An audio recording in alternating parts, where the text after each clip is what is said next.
So I have a question about money, and like I feel like resistance when I have to give it.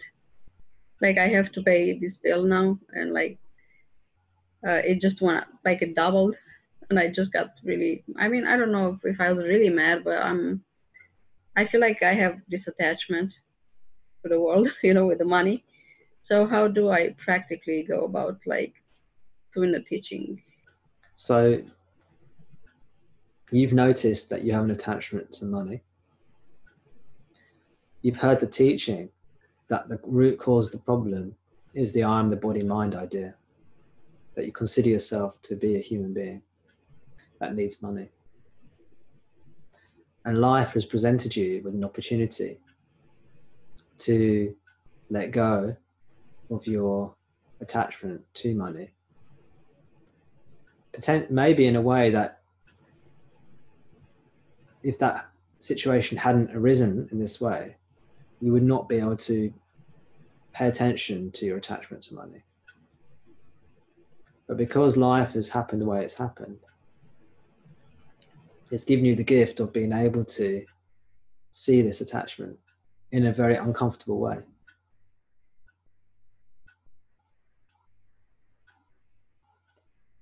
So, what do you do with that now? That's up to you.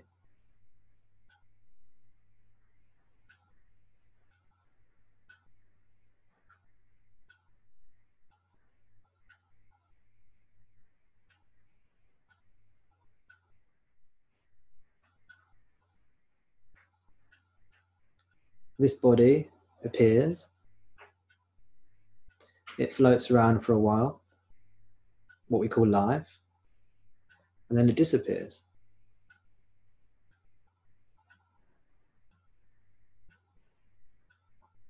And when the body appears, we call it birth. And when it disappears, we call it death. And in between these 2 points, we've got what we call life. And we've got struggle and suffering. And other things as well.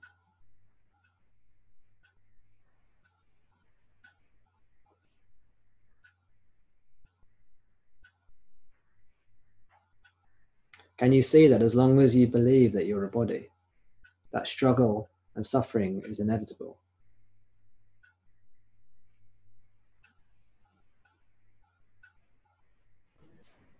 Yes. And can you see the fear that the mind generates because it believes it's the body mind? The fear it generates when it comes to issues about money, which are intrinsically linked to survival. We don't like money because we like the look of the paper or because we like the look of the gold or the coins. We like the money because they help it's security. It represents security.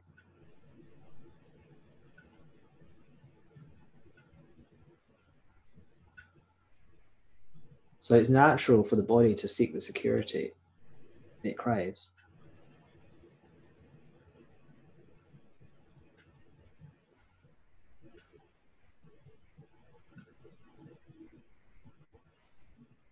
But as we let go of thought daily,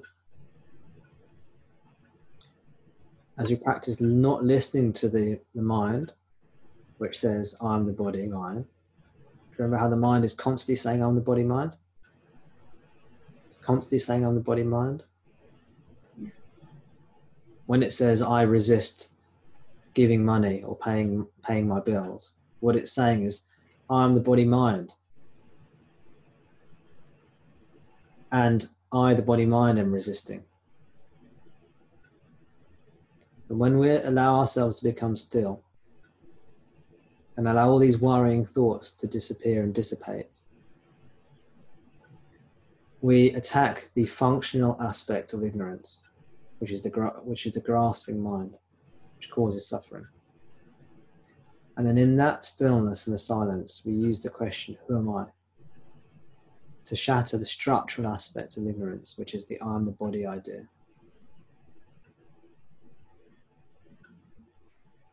And with these two teachings, we corner the mind from two directions.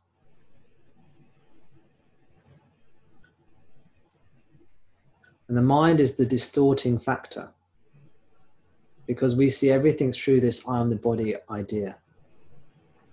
It distorts and colors our vision and perception of the world. So only when this I am the body-mind idea is not there, is there a chance of undistorted perception or self-realization. Hence the importance of removing the mind, because we're removing the distortion.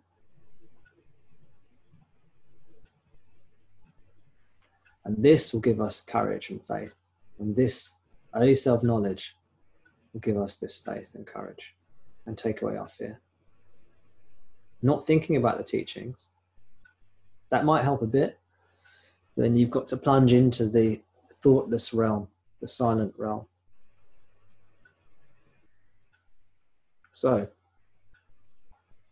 you've got to practice regularly.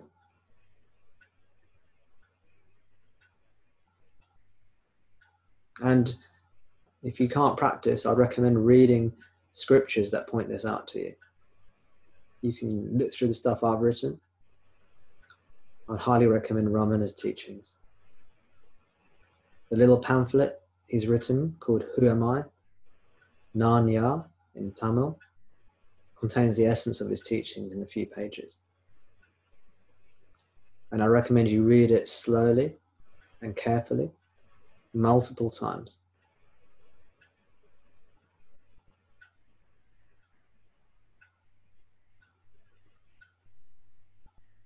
There's also the Ramana Paravidyopanishad. Ramana Paravidyopanishad means Rama's teachings on the science of self-knowledge, which both of these you can download for free. You can read through them.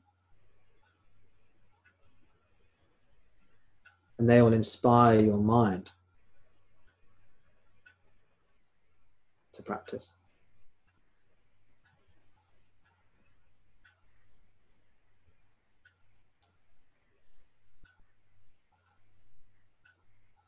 Shankara said something along the lines of, maybe I'll be able to find the exact verse. It's in Vivekachudamani, a scripture written by Shankara. And he said, something along the lines of hearing the teachings is good.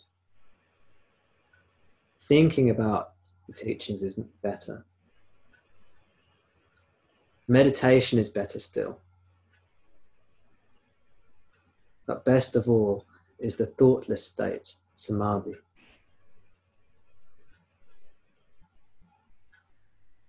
It's because when we're without thoughts and we're aware, the distorting ego is no longer there, and we're able to see clearly.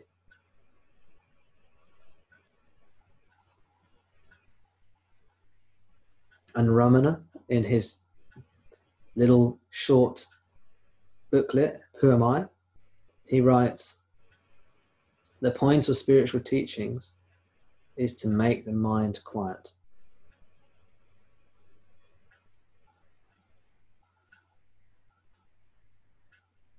Once you've understood that, then why endlessly read?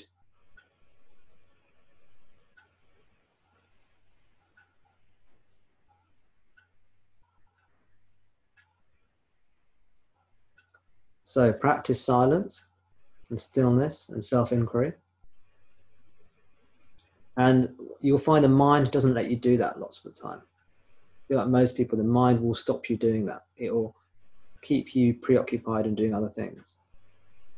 So then read the scriptures, and that will at least encourage the mind. Or listen to the teachings. But when you can, put them into practice. Be still.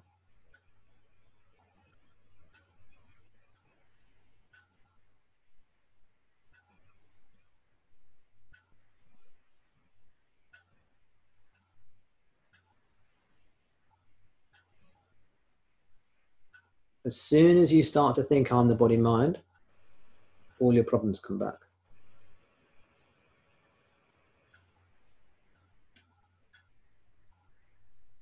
And it can take a lot of effort sometimes to get yourself into that place where you're not listening to the thoughts, pumping out fear and desire, fear and desire, fear and desire. But with repeated practice, it becomes easier and easier. And what at first seems impossible, with practice becomes easy and even normal.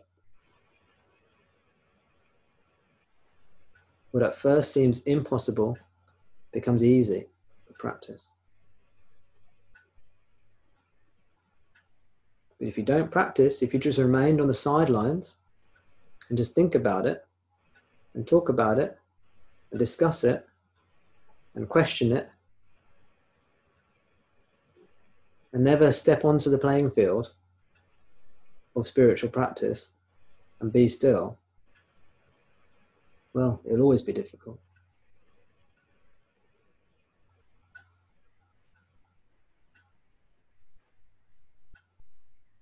Every effort you make towards stillness helps.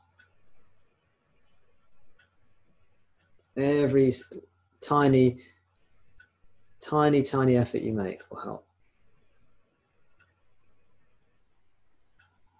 Because you're taking the first step. You're taking that first step forward into the playing field of silence. Even if you step backwards immediately, it's still beneficial to have stepped forwards.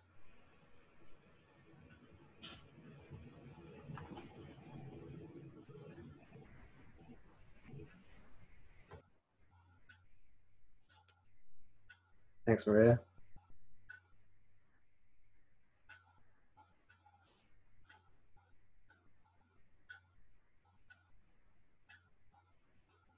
Now, in terms of practical problems and emotional issues, prayer, devotion to God can become hugely important in helping you combat negativity in your life. Prayer, confession, devotion to God, gratitude, yoga, exercise, psychological therapy, some or all of these can be immeasurably helpful. They are all aids to self-inquiry, to silence, and who am I?